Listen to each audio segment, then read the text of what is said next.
Bonjour à toutes et à tous et bienvenue dans ce nouvel épisode où aujourd'hui je vais vous parler du lien entre cheveux alternatifs, donc volumateurs capillaires, perruques, etc. et le patriarcat. Sommes-nous des victimes de la société et des hommes quand nous portons un volumateur capillaire et une perruque?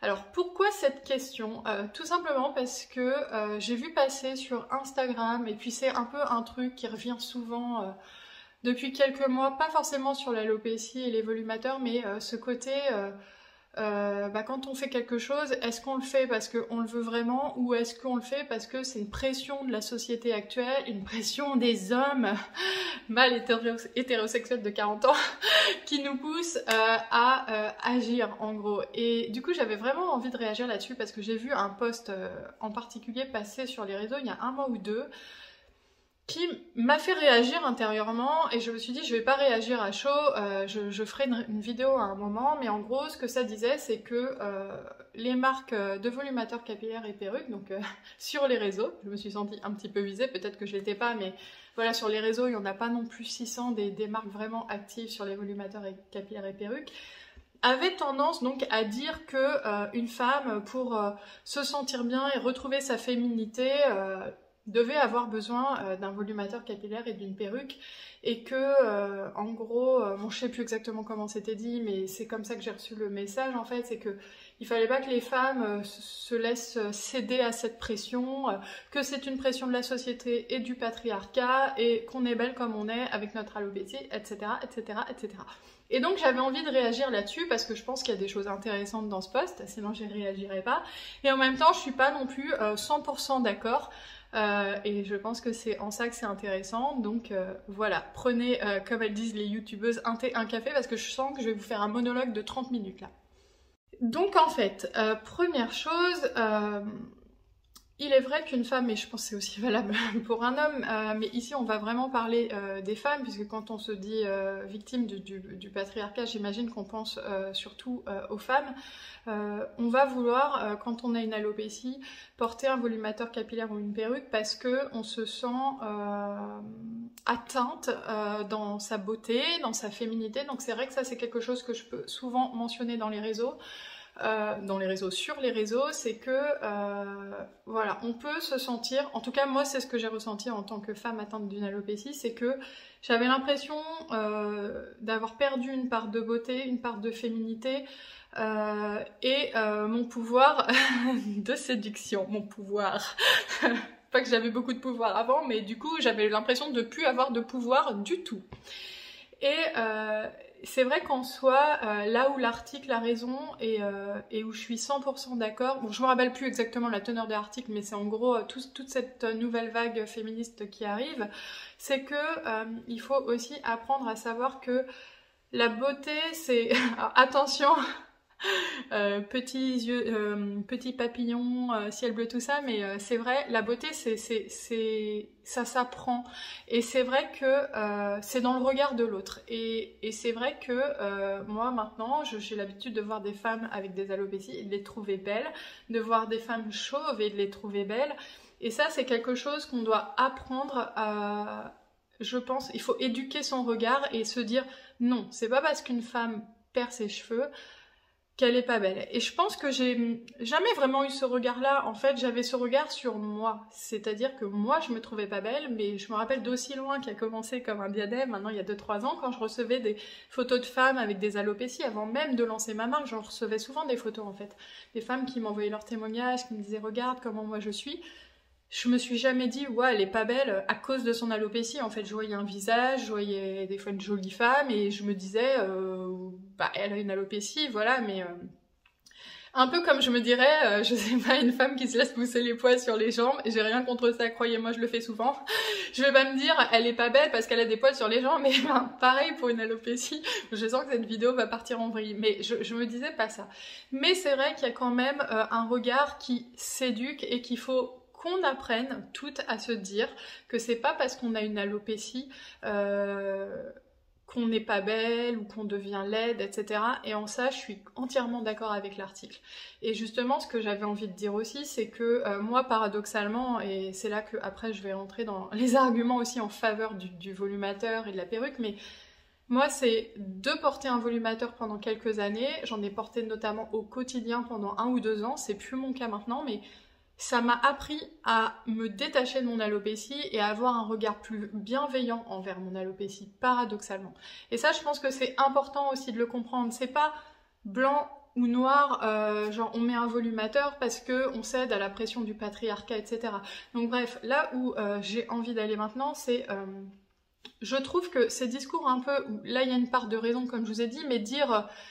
attention les filles, ne portez pas un volumateur parce que, alors c'était pas dit comme ça, hein, mais en gros, quand vous portez un volumateur ou une perruque, un peu comme quand vous vous rasez sous les aisselles, vous cédez à la pression du patriarcat, une femme doit pouvoir être belle sans cheveux, etc. J'ai envie de dire c'est vrai et c'est pas vrai. Moi quand je porte un volumateur, j'ai pas une seconde l'impression de céder au patriarcat. Je veux dire, c'est un peu comme quand je me maquille, je le fais parce que je me sens plus jolie comme ça. Alors certes, c'est des normes qui ont été inculquées par la société actuelle, que on se sent plus jolie avec des cheveux, mais je veux dire, comment exprimer ce que je veux dire on a le droit de ne pas avoir envie d'échapper à ces normes en fait. Et c'est ça qui me pose problème un peu dans cette nouvelle vague qu'on voit apparaître sur les réseaux, c'est que il y a des normes qui ont été construites par une société et il faut absolument les déconstruire. Mais moi, j'ai pas forcément envie. Si moi, je trouve qu'une femme est plus jolie, et là, je vais parler de moi, si je me trouve plus jolie avec des cheveux et que je sais que c'est un truc que j'ai intégré parce que la société, tout ça, la société, elle a que des problèmes. Et ben, si j'ai envie de me dire, oui, certes, mais en conscience, j'ai envie de porter un volumateur, est-ce que je cède au patriarcat ou est-ce que juste j'écoute mes propres choix et mes propres envies? Et moi, je supporte pas ça que on culpabilise à ce point les gens qui font un choix en conscience. Et même s'il n'est pas en conscience, en fait, moi je suis contactée quotidiennement par des femmes qui sont dans une grande souffrance psychologique, qui vont me dire que elles ont envie de quitter leur travail parce qu'elles n'osent plus aller au travail. Il y en a, elles ne sortent plus de chez elles. C'est des choses qu'on m'a déjà dit. Il y en a qui m'ont déjà dit qu'elles s'étaient séparées de leur mari à cause de leur alopécie. Il y a une souffrance qui, pour certaines femmes, est immense. Et qu'est-ce qu'elles ont comme solution face à ça? Elles ont des traitements pas toujours ultra efficaces, enfin voilà, à une efficacité toute relative, parce que s'ils étaient vraiment efficaces, bah, je les utiliserais sur moi, hein, et on les utiliserait toutes, donc ils ont une efficacité relative suivant les personnes, etc. Ils ont quand même un certain nombre de contraintes, donc il y a le minoxidil, il y a certains traitements hormonaux assez lourds, il y a la greffe qui est pas très efficace chez les femmes, etc. Donc elles ont cette option-là, qui souvent peut les fatiguer au bout de 10 ans quand même, en tout cas ça a été mon cas. Elles ont le port de volumateur capillaire et de perruque, ou poudre densifiante ou autre solution type cosmétique en fait, et elles ont l'acceptation. Mais je veux dire, l'acceptation, ça se décide pas comme ça. On va pas dire à une femme, il faut que tu t'acceptes, tu vas chez le psy, tu fais 10 séances et tu t'acceptes. Il y en a pour qui ça va être hyper difficile, ça va prendre du temps et ça se décrète pas en fait. Et le truc c'est que pour ces femmes justement qui... moi j'imagine, hein, parce que moi j'ai lu ce texte mais j'ai du recul parce que mon alopécie aujourd'hui je l'accepte. Vous voyez, aujourd'hui je me montre avec mon alopécie, je suis capable de sortir dans la rue avec mon alopécie, etc. Mais comment se sent une femme de 30 ans qui a fait le choix du volumateur capillaire et de la perruque pour se sentir bien, qui grâce à ça se sent un petit peu mieux chaque jour dans son quotidien et qui lit un texte qui lui fait penser que elle est victime du patriarcat et qu'elle a cédé au diktat de la société. Bah, est-ce qu'on a besoin, en plus, d'avoir comme pression sur les épaules de se battre contre les diktats de la beauté et de la société? Enfin, on n'a pas forcément envie, en fait. Et c'est ça que j'ai envie de dire aujourd'hui, c'est que c'est déjà assez culpabilisant comme ça d'avoir tous ces messages qui nous disent c'est parce que tu manges mal, c'est parce que tu manges pas bio, c'est parce que t'as pas fait un lavage anal ou je sais pas quoi, c'est parce que t'es stressé, c'est parce que t'as un mauvais mode de vie, c'est parce que c'est pollué, c'est parce que c'est tout ça. Et maintenant, quand tu trouves une solution qui t'aide à te sentir mieux, on va te dire ouais mais en même temps t'as cédé au diktat du patriarcat. Mais pas du tout en fait, et ce qu'il faut aussi comprendre c'est que porter un volumateur ça peut aider à retrouver une certaine confiance en soi et à se sentir mieux et après à s'en détacher. Moi j'ai des clientes qui ont porté un volumateur quotidiennement, bah, elles ont un peu le même parcours que moi, en fait, elles ont porté quotidiennement pendant 2-3 ans, et après, elles ont arrêté, elles ont réussi à s'en détacher, et moi-même qui ai une marque de volumateur, ça serait pas dans mon intérêt, mais je suis contente, en fait, de voir ça, parce que je me dis, bah, je les ai aidées, avec ma marque, hein, comme un diadème, tout ça, mais grâce aux produits, elles ont eu cette transition où elles ont pu se sentir mieux, elles ont pu intégrer qu'elles ont une solution pour se sentir mieux quand elles le souhaitent, et elles ont pu s'en détacher, et aujourd'hui, elles vivent moins mal leur alopécie. Et ça, je pense que c'est important. Et c'est vrai que sur un certain nombre de comptes Instagram, on va dire voilà, il faut déconstruire les standards de beauté, etc. Mais tout le monde n'a pas envie de déconstruire tout ça. Moi, je trouve, et c'est très personnel, qu'une femme avec une jolie chevelure, c'est beau. Et d'ailleurs, un homme avec beaucoup de cheveux, c'est beau aussi. Hein. Je n'ai rien contre les hommes chauves, mais d'ailleurs, j'ai vu une émission très intéressante sur l'alopécie, sur Arte, il y a quelques semaines, et j'ai vraiment adoré. C'était sur l'alopécie chez les hommes. Et d'ailleurs, les hommes, n'hésitez pas à réagir. Je trouve ça intéressant. Mais on a le droit de continuer à penser, si on le souhaite, qu'une femme va se trouver plus belle, va être plus belle avec beaucoup de cheveux qu'avec peu. En fait, c'est pas si facile de déconstruire des choses qui ont été mis en place par la société pendant des milliers d'années. Et surtout, en fait, moi je pense qu'il y a aussi quelque chose de biologique dans tout ça. Donc attention, c'est la microbiologiste qui vous parle, mais en fait, je pense que tout ce qui est souvent assimilé à la beauté et qui peut être attirant chez un animal pour l'autre sexe, en fait, c'est des signes de santé, de santé sexuelle. Et en fait, c'est comme quand... Alors, désolée de faire le parallèle, ça va peut-être être mal pris, je suis désolée, mais dans cette vidéo, je vous dis ce que je pense. Quand vous voulez acheter un animal ou quand vous voyez un animal, vous en voyez un beau chat avec plein de poils tout soyeux. Et à côté, vous voyez un chat un peu déplumé, le poil terne et avec des zones où on voit il est clairsemé quoi. Ben, lequel vous paraît le plus en santé? C'est le premier chat. Lequel, si vous êtes un chat, va vous donner envie de vous reproduire. C'est, je pense, aussi le premier chat. Donc en fait... désolée de faire une comparaison entre un chat ou un renard en pleine santé, plein de poils, et nous, pauvres femmes alopéciques, mais je pense que ce qui fait qu'il y a un côté attirance et pouvoir de séduction et féminité, etc., c'est le côté santé. Et c'est pour ça que, généralement, on a tendance à trouver qu'un homme qui a des cheveux... est plus beau qu'un homme chauve, même si évidemment il y a plein d'hommes chauves dans le cinéma qui peuvent être attirants, il y a heureusement plein d'autres choses qui rentrent en compte, et c'est pareil pour nous les femmes.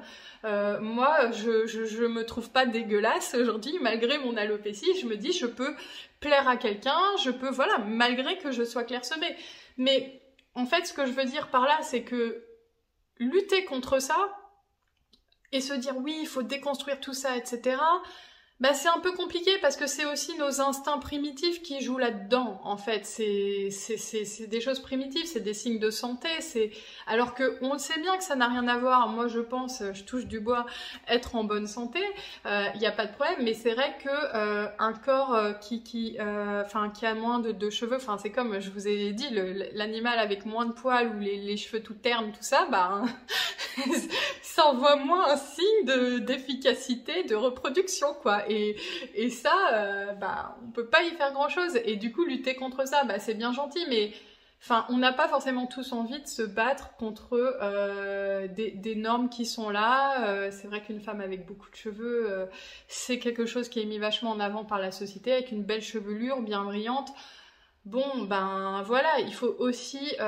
parfois faire aussi, enfin, on a parfois envie de faire avec la société dans laquelle on est et de pas se débattre et dire bah non, moi j'ai décidé que une alopécie c'est super beau et surtout que ce que j'ai remarqué c'est que souvent ces messages parfois viennent de comptes où les femmes ont des pelades et du coup peuvent tout raser, c'est complètement chauve. Alors que c'est vrai qu'une alopécie classique, alors c'est peut-être parce que j'en ai une, mais des fois moi je trouve presque que c'est moins beau parce que ce côté clairsemé limite...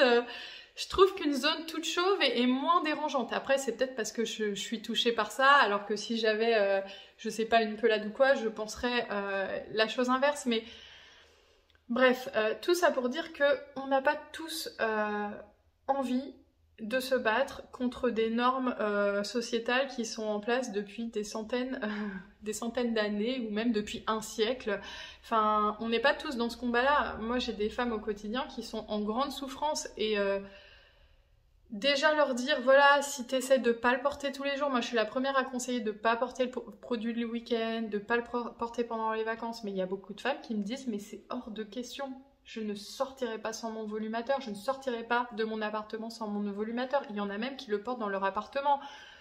Donc moi j'imagine ces femmes lire des choses comme ça sur les réseaux, qu'elles cèdent au patriarcat. Bah non, elles cèdent pas au patriarcat ces femmes-là. Elles cèdent si elles cèdent à quelque chose, c'est au manque d'estime d'elles-mêmes et à l'envie de se reconstruire en fait. Et elles en ont droit sans être culpabilisées à mort par des discours qui sont beaux sur le papier et sur Instagram, mais qui, dans la réalité des choses, sont moins évidents à vivre pour tout le monde au quotidien.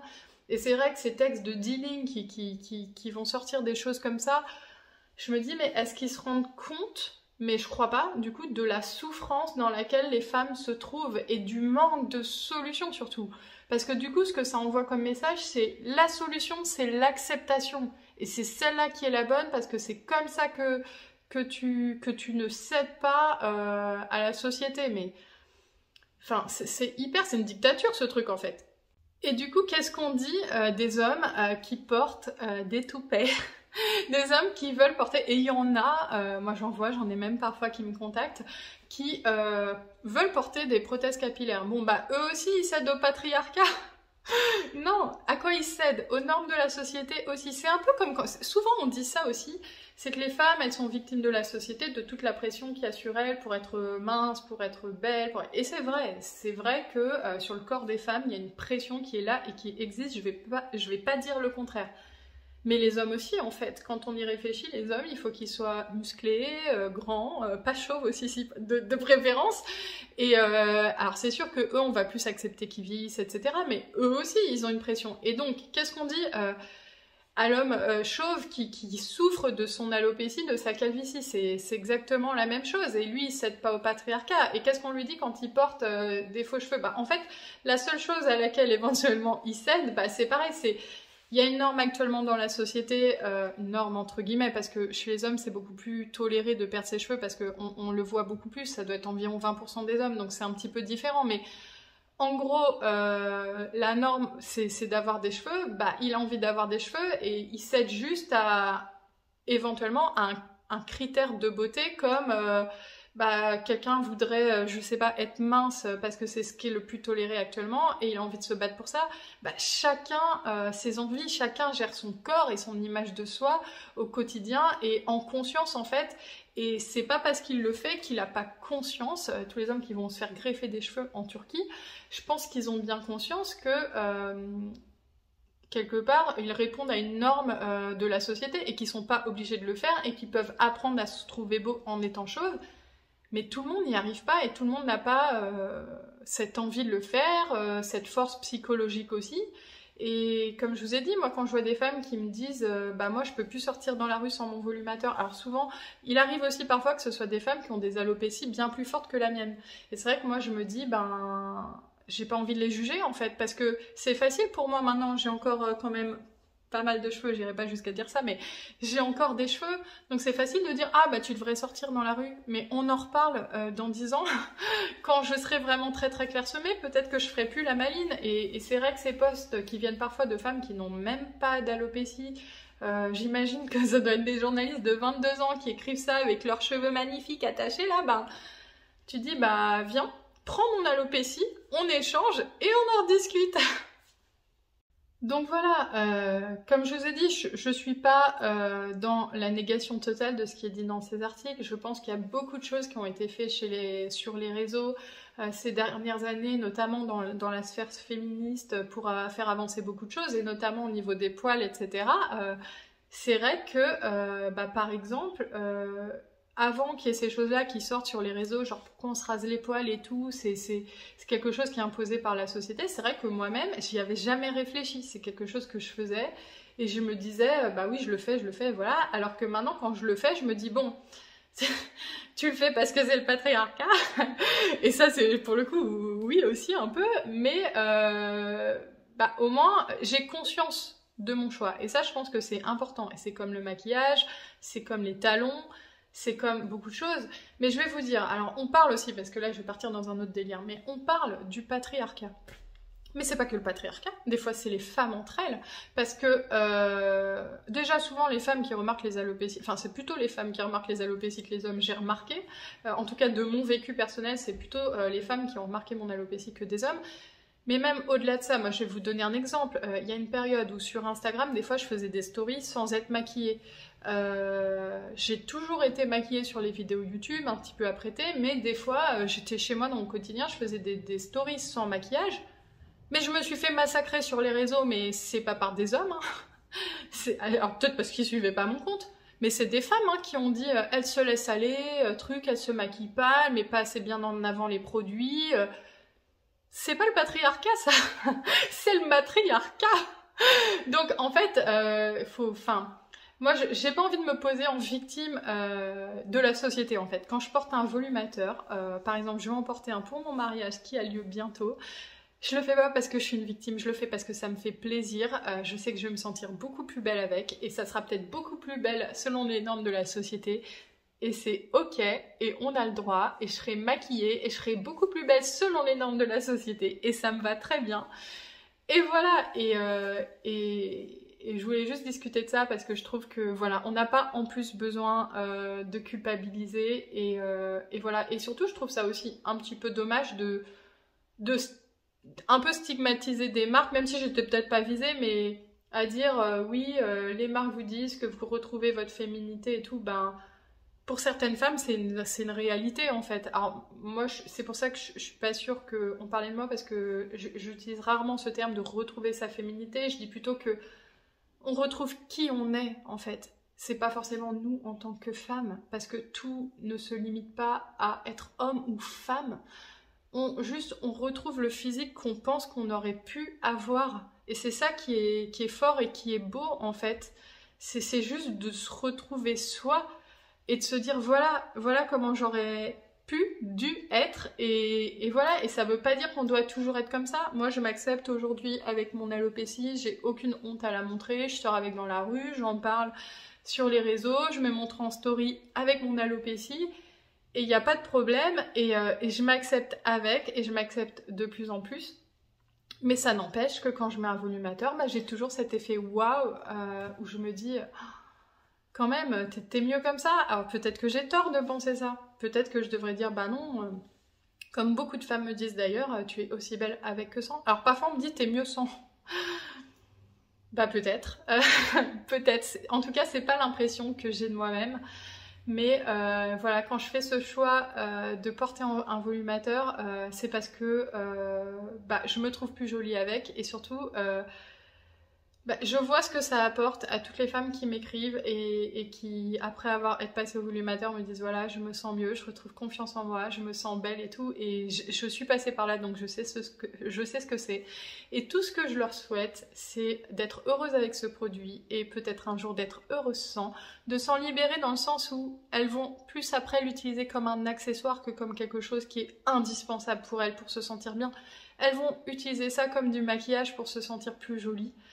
On m'avait dit ça un jour, mais c'est vraiment la vidéo monologue, là je suis désolée, ça fait genre 10 ans que je parle, mais on m'avait dit oui, tu pousses les femmes à ne pas s'accepter, franchement ta vidéo elle m'a déçue. Sur ma première vidéo, alopécie, mon cauchemar, ma solution, au final tu les pousses à ne pas s'accepter telles qu'elles sont. Mais tellement pas en fait, c'est juste apprendre au départ on porte ça parce qu'on est mal. Je sais, je suis passée par là. On porte ça parce qu'on se sent obligé de le porter. Et un jour, avec le temps, on peut accepter son alopécie et porter ça comme un accessoire, comme je vais mettre des boucles d'oreilles ou du rouge à lèvres pour me sentir jolie, pour me sentir upgradée, pour s'upgrader, voilà. Ou comme une jolie robe, ou comme des talons, hein, je veux dire des talons, voilà.